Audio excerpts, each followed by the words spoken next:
Another blood-red sunset and yet another moon face, and still another 100 miles to my next resting place. Driving down the road, eyes on the horizon. Within my car, I'm all alone, but feeling good and feeling strong, knowing that this path I'm on brings me to myself. I'm driving. Hey now all, I'm Joey C. Welcome back to another episode of Spirit Sherpa. This is the show that helps and encourages you on your journey to unlock your magic mojo. With me, as always, is the Spirit Doctor, Kelle Sparta. Hey, Kelly. Hey, Joey. How's it going? It's going great. We're having massive thunderstorms that keep browning me out. So if I disappear, you'll know why. We'll just vamp. It's all good. It'll be good. It'll be fine. It'll be lovely. I don't know who we is. You'll be vamping by yourself because I'll be gone. But yeah. Heaven knows I talk to myself plenty, Kelly. I'm going to be able to get by. Believe me. I know you can. Oh, so speaking of laughter and loveliness, what are we talking about today? We're going to talk today about happiness and unconditional love. Two of my favorite subjects in the world. Me too. Where do we start with that? Well, so I just want to say that we have been talking about unconditional love and happiness for 3 years. We just haven't called it that. Okay. All the work that we do, all of the advice that I give you guys, all of the, this is our trauma and how to process it and everything else is really all in service to finding our happiness and being able to give and receive unconditional love. Right. And so this is not a new topic for us. We're just coming at it from a different angle today. And Colin Holland and I were talking, and he looked at me. He's like, well, I need to couch everything in unconditional love because that's what I do. And I went and I thought about it and I was like, yeah, that's actually what I do, too. I just never talk about it. Then, maybe I should. Right. So that's what we're going to do today. We're going to talk about that. And first thing I want to say is happiness is a choice. It's not a destination. Okay. We have a tendency to say, oh, I'll be happy when, I'll be happy when, I'll be happy when. And we move the bar every 3 seconds, right? It's like, oh, you got there? Okay. Got to move the bar again. Right. But happiness isn't about the outer world. It's not about when you've achieved something or when you've done something or where you get something or, whatever. It is about how you choose to see the world right now. It's about living in gratitude. It's about being happy for what you have. Doesn't mean you don't want more. I want to be clear. It doesn't mean that you don't want more. I am currently blissfully happy and I have big freaking plans, right? I am the big freaking plans girl, right?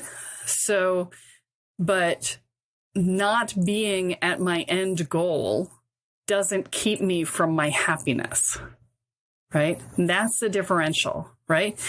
What we don't recognize that we do when we say, I'll be happy when, is we're literally telling ourselves we're not allowed to be happy now because we haven't earned it. So we're not being able to be present in the moment, the joy of the moment, because we're so focused on that's my happy spot. What about here? Okay. Yeah. We're not present. You can't be happy if you're not present. If you're living in the future or you're living in the past, you can't be happy because happiness exists in the now. Right. And so happiness is literally about looking at your life and going, oh, I love that about my life. And not immediately following it with oh, yeah, but this part sucks. Right. Right. I can hear your heads out there. I heard you, which of course is because I lived there. So I get it. Right. But what we're looking at is it's about choosing to be happy in spite of everything. Right. It's seeing what's good. And yes, there will be years that you are happier than others. There will be moments where you are happier than others.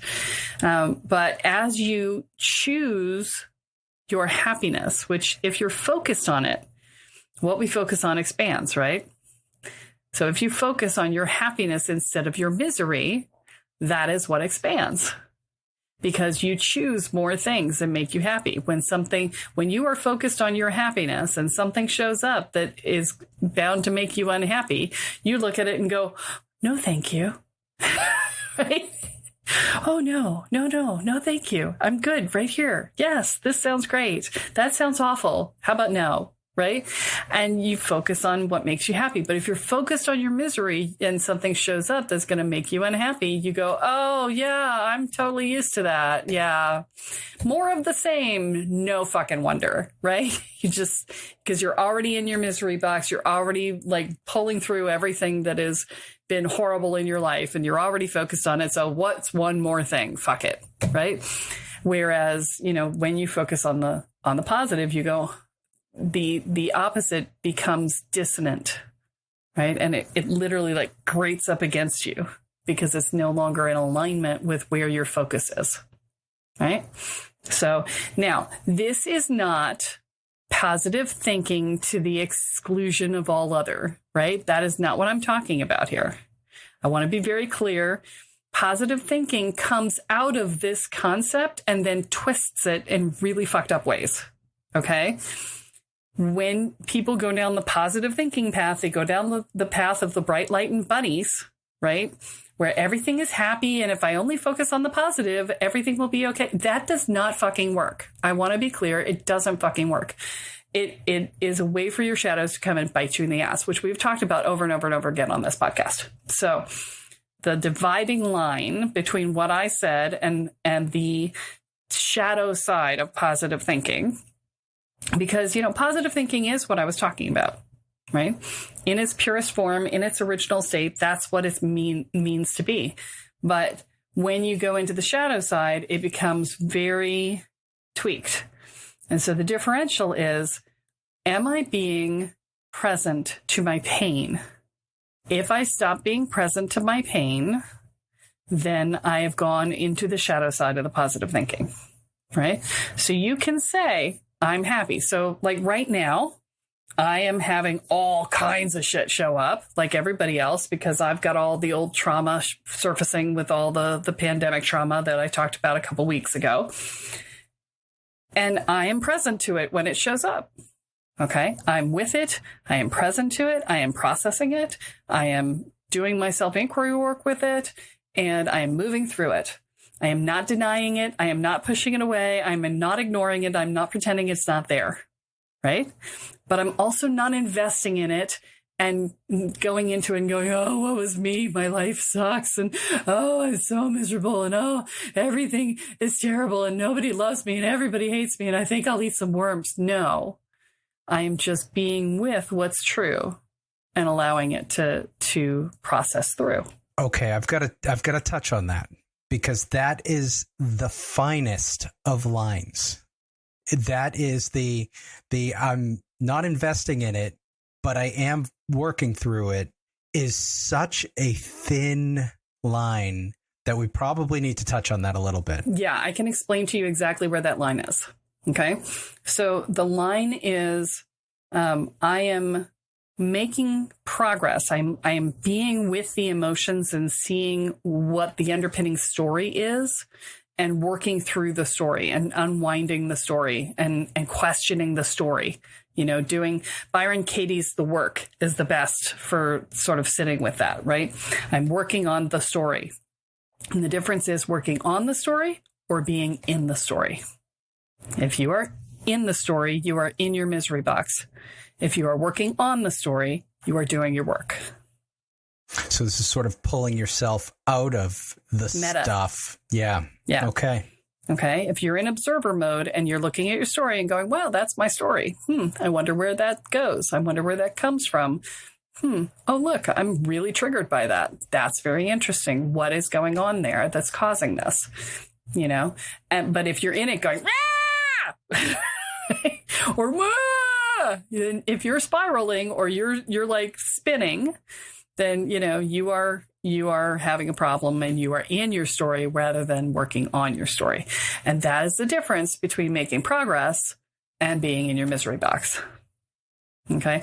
And for those of you who are just joining us recently or haven't found this particular episode, there's an episode that's called The Misery Box that if you're going, what's the misery box? Go back and listen to that one. Okay. It's really a good episode. So that's the difference. Okay. So if you want to be happy and be positive without going into the shadow side of the positive, you need to be present to your pain and working on it rather than being in it. Okay. And then being in gratitude for what you have. So all of this entails how we sort of exist in the moment so that we can appreciate the happiness of the now. We can acknowledge that there's still work to do. Being happy and being able to be happy doesn't mean that other shit doesn't exist and that we don't have to work through. Also, big note here, everyone. Kelle does not like positive thinking in its shadow side. So let's just make sure we write that one down, because we're not gonna go there again. That was scary for those of us on the call. But here's the question, the transition question. How does this tie into unconditional love? And what is unconditional love? Let's do a define there, because I think a lot of people get confused by this. Yeah. So unconditional love is simply the free flow of love without anything attached. It is what it says it is, right? It is exactly what it says it is, right? It's I love you regardless of how you behave. Now, I may not put up with your bullshit, but I'll still love you, right? So it's the difference between saying your behavior is unacceptable. You know, if you're a parent, for example, and this is usually where our unconditional love gets kind of tweaked, right? As in being parented or parenting, right? You know, when you get to the point where you're like, okay, this behavior is unacceptable, right? It's the behavior is unacceptable, but you as the human are still loved and valued, right? And so that's the differential, is being able to be really clear that what you're talking about is the behavior and not the person. I haven't stopped loving you because you've pissed me off or you've hurt me or whatever you did, right?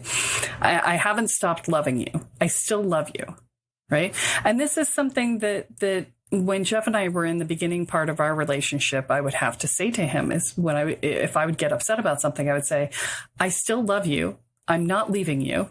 And you pissed me right the fuck off. This is not working for me, for whatever it was, right?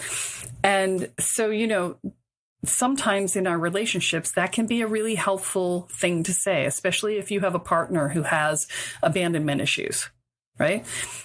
Easiest thing in the world to say, I'm really upset.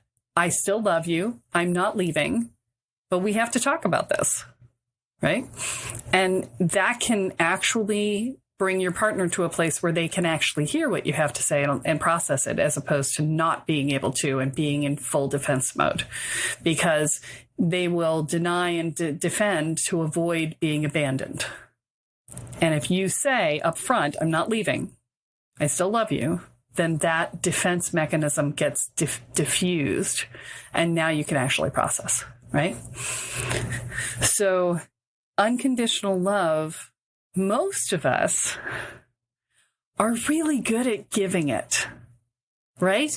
Because it was demanded of us in our childhood, right? We had to give and give and give, and without any sense of self and without any question, you know, we had to do what was expected of us. And we did it out of love. We did. Kathy works in constellation constellation facilitation. And in the family constellation model that she talks about all the time is this concept that children take on the parents' stuff, their pain, their trauma, their upset, out of love. And we will take on absolutely anything out of love for our parents because we love them unconditionally, right? And so we're very good at the giving. Okay, except when we get triggered, right? In which case we shut down and we pretend that we don't care anymore. We really do. We wouldn't be pissed off if we didn't care, right? If we actually didn't care, we would just turn around and leave and not look back and not anything, right? But we pretend we don't care. We shut down and we withdraw, not because we've actually stopped caring, but because we've been hurt, and we're leaving before the other person gets a chance to leave us, right?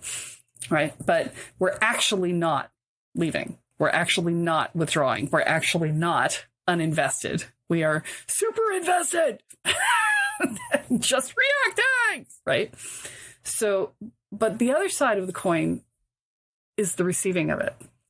And because love has been so fickle in our lives, because it has been used as a manipulation, because it has been used to gaslight us, or because it has been used in ways that are unhealthy and nasty, icky feeling, or because we have been told that we are not worthy of it, right, we don't do so well at receiving it.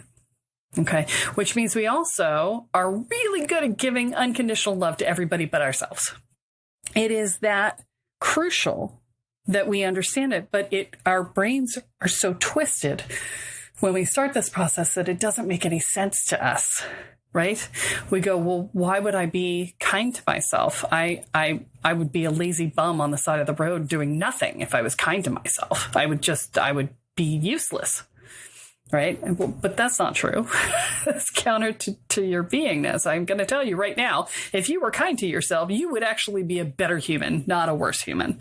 I can promise you that, because you wouldn't have moments where you get exhausted and tired and blow up at other people or completely withdraw from the world and ignore everybody for months on end. I mean, it's just, oh, are you feeling a little called out? Sorry, not sorry. Right. It's one of those things where these are the reactions that we have to being mean to ourselves and to allowing others to be mean to us too, right? It's when we learn to be our own advocates, to be our own best friends, to be our own unconditionally loving parent. Things begin to change in fundamental ways in our lives. It is through the internalization of unconditional love that we transcend the pain and become more than what we were. And when you can engage that process and combine it with the focus on happiness, life becomes something completely different. And, that's a process. It's not a, one and done choice. If it were that simple, everybody would do it. But the fact is that because our perspectives are skewed, it becomes more challenging to find the pathway, right? It's like all the street signs are in. It's like if you speak English and all the street signs are in Cyrillic, right? It's like, okay, well, that's problematic. The first step in this process is to start to be kind to yourself. And that means to refuse to abuse yourself. It means to allow other people to be kind to you and not push it away. It means to stop expecting yourself to be superhuman, right? Just to be good enough, right? It's allowing yourself to be human. It's allowing yourself to be hurt and ask for help, right? Asking for help is not a sign of weakness. It's actually a sign of strength, and it's a sign of intelligence. And it goes, oh, look, I need help. Okay. For many years, I thought it was a sign of weakness. And I would only take it if it came in sideways. I'd only take the help if it came sideways. If they didn't say, oh, I'm going to help you. If instead they went, oh, you're doing that? I got the other end. Let's go. And I'm like, yeah, all right. We're in service to the task. I'll take your help there. Right? But that was the only way I was taking help, damn it. Well, I think it largely our society, our cultures, especially here in the Western world, has such a skewed perspective on what love is that everybody feels that everything needs to be, oh, I found unconditional love. But what they don't realize is that love is literally in all the colors of the rainbow. It really covers all parts of the basis, and unconditional love is one of them that speaks almost, there's so many people who say, oh, I'll do anything for that person. I love them unconditionally. Well, unconditional love isn't about I'll do anything for them. It's I want everything for them. And there's this difference that a lot of people have a hard time seeing there, I think. Oftentimes the person who says I'd do anything for them is also the person who says they're mine. I own them, right? They're mine. They don't say I own them, but that's what they mean, right? And that is it's a condition is what it is. It's a condition, right? So long as you're mine, I'll do anything for you. That's a condition right there. You're mine. You can't be anyone else's, and I do anything for you. Okay. And that's what we're trained societally to say, because we're supposed to own one another.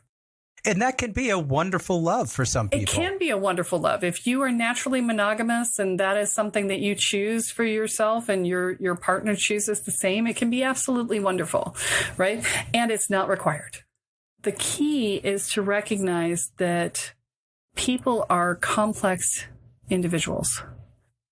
Now, I want to be clear, because right now we're talking about romantic connection, romantic love. Right. But this is true for familial love, for, parent to child, child to parent, friends, love of your fellow person, the whole 9 yards. Right. The point being that when we love, the more we can allow, and a lot of unconditional love is about allowing. Right? It's about not trying to control. It's about allowing the other person to be who they are and reveling in that, right? Not just putting up with it, because the word allow has I'm still in control and I'm letting this happen, right? But it's not the way that I mean the word allow. I mean to be with, right? To not try to control, to be present to the other person and in all of themselves, whether that part of themselves works for you or not, right? And to then, between the two of you, come to an agreement of how you're going to be together, right? And to choose your boundaries and enforce them in whatever, but to choose them from your side, not from the other person's side, right? It's I choose to be monogamous and I want to be with someone who is monogamous is a choice we were just talking about, right? But if you partner with somebody who is polyamorous, well, then you have to choose. Do you want to be with someone who is monogamous, or do you want to be with someone who is polyamorous? Because it's not unconditionally loving to ask someone to be something they're not. You have to choose what you want to do. Do you want to change your position on how you're going to be with someone, or do you not? And part of this is being unconditionally loving with yourself, not giving up your need. That's a totally important part. It's huge. That's why that is alpha and omega in this, is because if you start to put yourself to the side in order for this person, you're then still giving up on that unconditional love component just with yourself, the most important one you need to love. Yeah. I have a friend of mine who says never sacrifice in a relationship, because you will always resent the other person for the sacrifice that you made. Yeah. It's so important to you that you brought up that this is not always specifically romantic love. And that's part of that skewed construct that I mentioned, because so many people think that, romantic love has to be this or that. Unconditional love can be anybody, any connection you make, whether it's with a coworker or a friend, or it's this stranger feeling on the street. It's exactly. Somebody, it's just this feeling of I want everything for this person. It's that I'm so happy in their beingness, and I am fulfilled by that. Not that you're leaning on them to make you happy, but it's just like you said, you're present with them, and it's that allowance component that is just such a beautiful thing. Yeah, my husband Jeff laughs at me because we go into any new space and he walks away from me and comes back 5 minutes later. I've made a new best friend. Yeah. He teases me about that all the time, and he's right. I do. Yeah. And it's because I walk up to every new person with this sense of, ooh, who are you? I'm super excited to get to know who you are. Oh, that sounds awesome. Tell me more, right? I'm engaged. I'm excited. I'm totally open-hearted and waiting for them to share the brilliance of who they are with me. And it's hard not to make friends when you come at the world that way, right? So, So, that is especially true today because so few people are actually present, for one, and two, are open in any way because, especially when I was living in the Northeast, I used to make a game of actually getting people to even look at me and smile. I would smile at them and they would look at me like I'd lost my mind, right? Exactly. So, you scare people. You start doing that around here, Kelle. Oh, yeah. Yeah. I used to make a game out of it. I spent my first 6 months in Boston trying to catch people's eyes and smile. I got a lot of weird looks, man. What's up, creeper? Like, what do you want? What do you want? I was like, I just want to smile at you. Sorry, lady. I don't have any change. I have a little love for you. Hi. Okay, so with this, important thing we talked about was you have to start by loving yourself. That's one of the key points. How do we do that? How do we work towards that? Yeah, so it's as I said, it's a complex process because we have to unwind a lot of different pieces and parts that are in our heads. The very first step, I would say, is to reverse your priority list and put yourself at the top. Which I know is immediately people are going to say, oh, I'm selfish. Like, no, there's a difference. The difference is when you put yourself at the top of your own priority list instead of the bottom, you are now giving from your overflow rather than from your emptiness. And so when you take care of you first, you have so much more to offer everyone else because you're not running on empty all the time. It's especially important right now. Because, oh, man, life's just hard right now. There's a lot of reasons for it. If you go and research the astrology, research the solar flares, the blah-dee-hoo-dee-dee, what's-its, the, whatevers. There's a lot of reasons. We're in the middle of the freaking apocalypse, and big surprise, it's a little stressful, right? So, just a little bit, pandemic, social upheaval, what the fuck? Who cares, right? No big deal, right? So, right now is the most important time to really focus on your self-care. And, I feel like saying those words feels so trite. I feel like a cliche saying, oh, focus on your self-care. Right. But the fact is that simply giving yourself half an hour of complete silence, and complete silence. I have to tell you, it's such an ADD world right now that I wouldn't even try for complete silence right now. I would literally go as far as saying, listen to a sound healing from here, listen to, get the Calm app and listen to a meditation from there, do a guided meditation, something that will keep your focus because it is so hard to be just still right now because we are being constantly bombarded by new things every 3 seconds, right? They say that you get distracted by something new every 8 seconds right now. 8 seconds of concentration. Is it any wonder we're going insane, right? Every 8 seconds? Are you fucking kidding me? Right. So, yeah. So giving yourself 15, 20 minutes of meditation, is just a gift. Right? And just slowly add time to that, right? 15 minutes a day just for you, right? 20 minutes a day just for you. You know, if you can get outside, even better. You know, take a nice cup of tea or coffee and go sit outside and just be with nature. Don't bring your phone. And you know what? That's actually a key thing.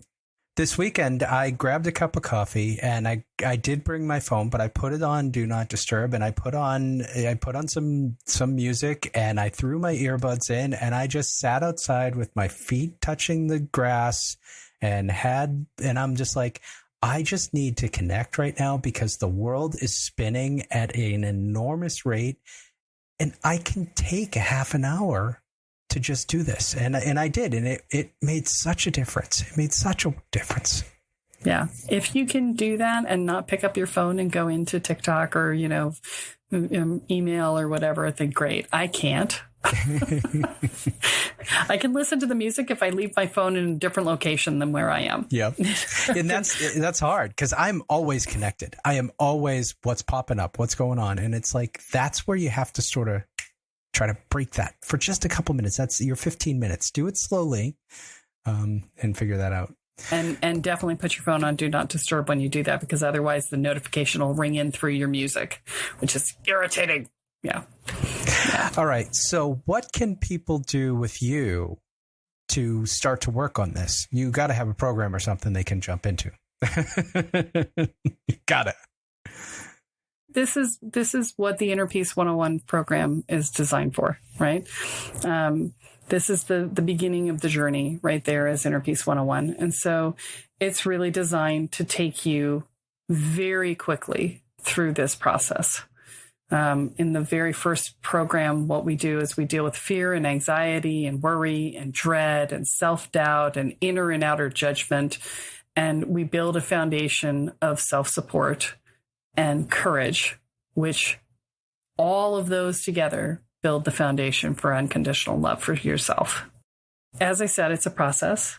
A lot of it's about really learning how to see differently, right? Getting a different perspective on things, because the perspective that we grew up with is not the one that is the healthy way of seeing things. And it is literally, you know, half the battle to finding self-love is shifting your perspective. And then the other half is unwinding coping mechanisms. Easy work. All the easy stuff.